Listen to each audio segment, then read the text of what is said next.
Bienvenue donc dans la phase 2 de la modélisation de ce t-shirt. Nous en étions à avoir fait des petites extrusions et du positionnement de sommet. Quand je vais en 3D, on va constater que pour l'instant on a un sacré bloc. Et pour pouvoir donner du volume à l'ensemble, on va constater qu'il va nous manquer une coupure sur ces faces-là.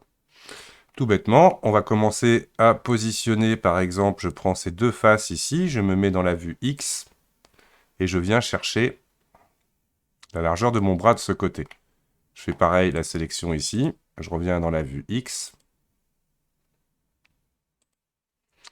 et là je viens, hop, positionner mes faces.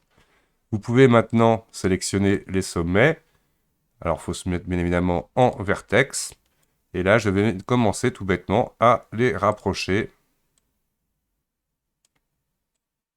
de mon personnage. Donc tout ce qui est poitrine, etc., on coupe pour le moment.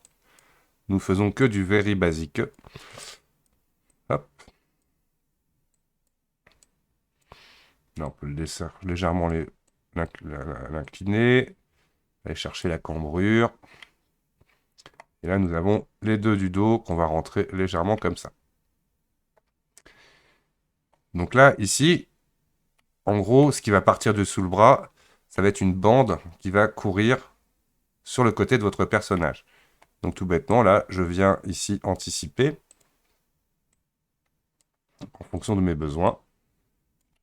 Le but étant d'avoir légèrement ça comme maillage. Je vais refaire un CTRL R ici, qui va me permettre d'aller chercher les points que je vais comme ça pouvoir, hop, positionner de manière à courber. La règle essentielle, c'est en gros jamais de ligne droite dans un corps. Le corps n'est fait quasiment que de courbes.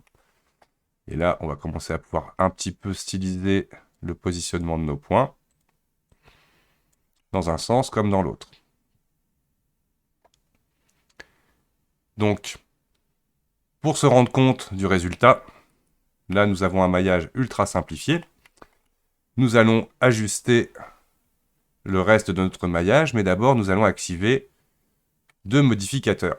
Donc, pour aller dans les modificateurs, nous allons ici dans Modifier Properties, et le premier modificateur que je vais ajouter, c'est le Mirror. Le Mirror me permet donc d'avoir automatiquement l'autre côté de mon maillage.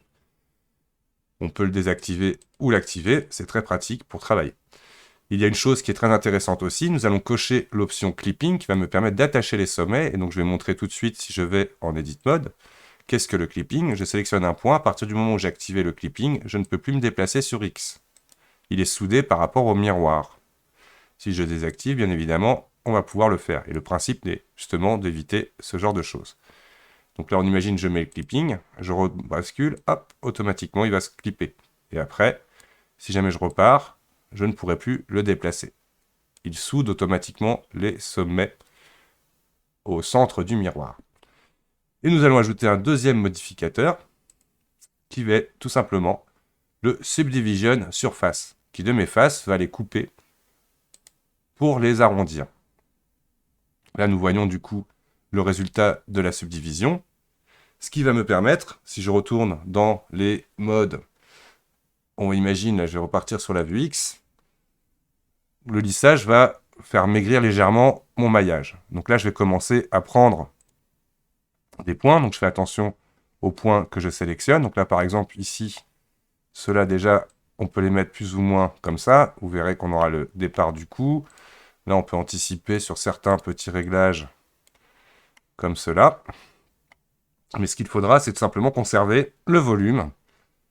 Donc là, je vais prendre les deux points qui sont ici et venir chercher, hop, mon maillage issu du lissage. Donc là, pareil. Donc là, on est bien. Je vais m'assurer de sélectionner les deux points qui sont ici. Je retourne dans ma vue latérale. Et là, on va venir chercher, hop, en déplaçant les points. On va laisser légèrement reflotter notre...